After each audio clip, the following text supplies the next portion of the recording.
Imagine walking into a thriving settlement of 115 men, women, and children, only to discover complete silence. Homes stand empty, personal belongings scattered as if their owners just stepped away for a moment. No bodies, no signs of struggle, just one cryptic word carved into a wooden post: CROATOAN. This isn't the opening scene of a horror movie. It's one of America's oldest and most baffling mysteries that has stumped historians and archaeologists for over 430 years. The mystery of Roanoke. By the way, if you're into mysterious truths like this, hit that subscribe button as we explore new stories every week.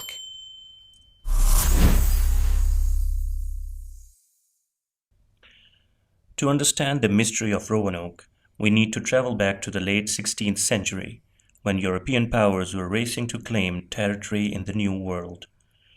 England was particularly eager to establish colonies, not just for resources and wealth, but also to counter Spanish dominance in the Americas.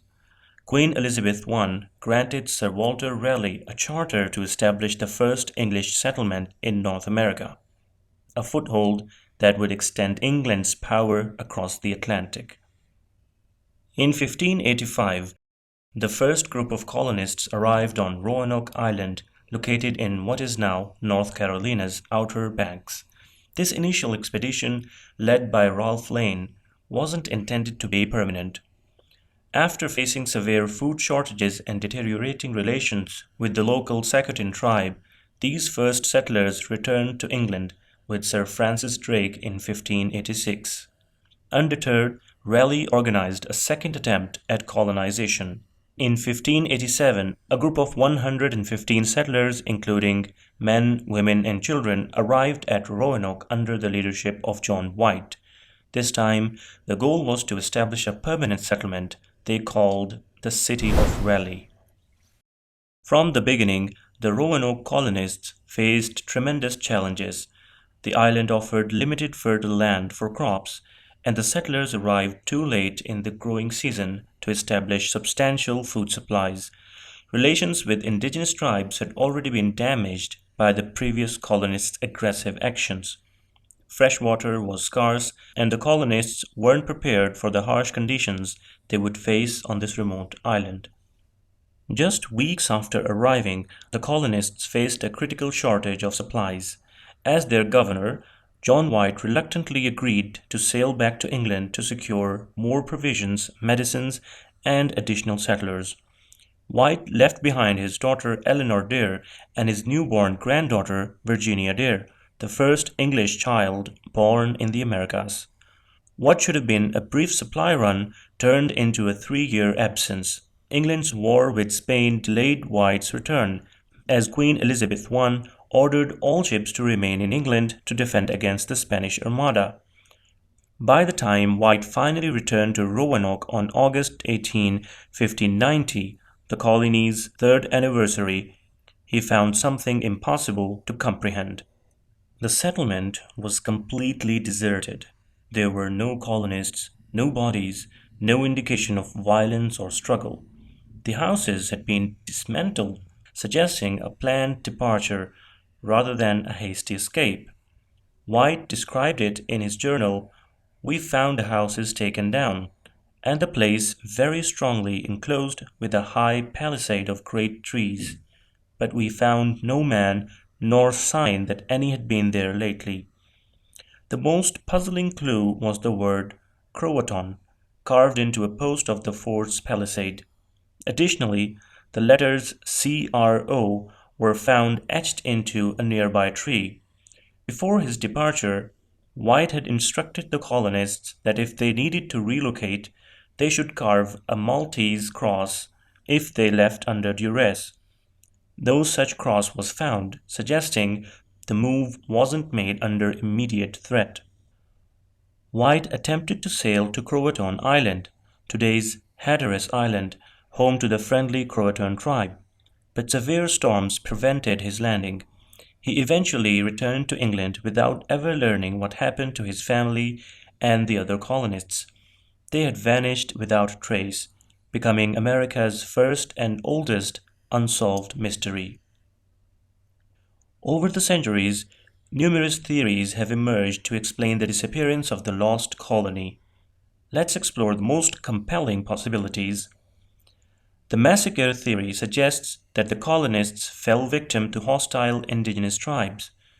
The CROATOAN, who had already clashed with the earlier English settlers, might have wiped out the colony in retaliation. However, this theory has significant weaknesses. There were no bodies found, no signs of a battle, and no reports from other tribes about such a massacre. Additionally, the dismantled houses suggest a planned departure rather than a violent end. The assimilation theory proposes that the colonists integrated with friendly Native American tribes, most likely the CROATOAN, given the carved message. Faced with starvation and isolation, joining with indigenous people who knew how to survive in the harsh environment would have been a logical choice. The CROATOAN had maintained good relations with the English, and their leader, Menteo, had even traveled to England twice before becoming an ally to the colonists. Archaeological evidence lends some support to this theory. In 1998, a gold signet ring bearing a lion or horse believed to have belonged to one of the colonists was found on Hatteras Island. Additionally, some CROATOAN descendants have physical features that could suggest European ancestry, such as gray eyes. The relocation theory suggests that the colonists moved inland, possibly to the Chesapeake Bay area, which was their original intended destination before they were forced to stop at Roanoke. Captain John Smith, who later helped establish Jamestown, reported that the Powhatan tribe told him they had killed white settlers who had been living with another tribe. However, no conclusive evidence of English settlements from this period has been found inland.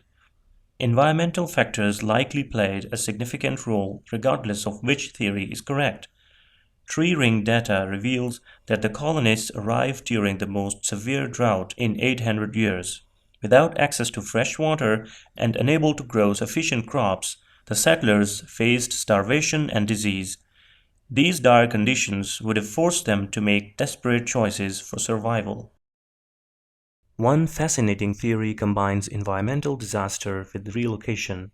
Some historians believe the colonists split into smaller groups, with some joining the CROATOAN, others moving inland, and perhaps attempting to build a ship to return to England, only to perish in the attempt. The mystery of Roanoke continues to captivate researchers who use modern technology to search for answers. Since the 1990s, archaeological excavations on Hatteras Island have uncovered tantalizing clues, including European artifacts mixed with indigenous materials, suggesting interaction between the cultures. The First Colony Foundation, a group of archaeologists and historians, discovered European pottery fragments at a site they call Site X on the mainland near Albemarle Sound. These artifacts date to the late 16th century, potentially linking them to the Roanoke colonists. A map created by John White himself, analyzed with advanced imaging techniques in 2012, revealed a patch covering what might be a fort symbol on the mainland, perhaps indicating a planned relocation site. DNA testing offers another avenue of investigation. The Lost Colony DNA Project aims to identify descendants of the Roanoke colonists among both European American and Native American populations. While no conclusive matches have been found yet, genetic research continues to offer hope for solving the mystery. In 2020, archaeologists announced the discovery of European artifacts at two sites on the mainland, dating to the late 16th century. These findings support the theory that at least some colonists moved inland and lived alongside indigenous communities. According to Scott Dawson, a local historian and member of the CROATOAN tribe, evidence suggests many colonists simply moved to Hatteras Island and assimilated with the CROATOAN people. His team has found numerous European artifacts on the island dating to the appropriate time period, including a sword hilt, writing slate, and part of a gun. Though Roanoke failed as a settlement, Its impact on American history cannot be overstated. The disappearance of the colony haunted England's colonial ambitions and influenced the planning of future settlements. When Jamestown was established in 1607, its founders took great precautions, bringing more supplies and maintaining stronger defenses. The mystery of Roanoke also shaped America's cultural imagination. The image of a deserted settlement with its cryptic message has become an enduring symbol of the perils faced by early European settlers in North America. It reminds us of the harsh realities of the colonial expansion and the complex relationships between settlers and indigenous people. The Lost Colony has inspired countless books, plays, documentaries, and even the long-running outdoor drama, The Lost Colony, performed since 1937 on Roanoke Island. The story continues to captivate audiences because it speaks to universal themes of courage, desperation, cultural interaction, and the unknown.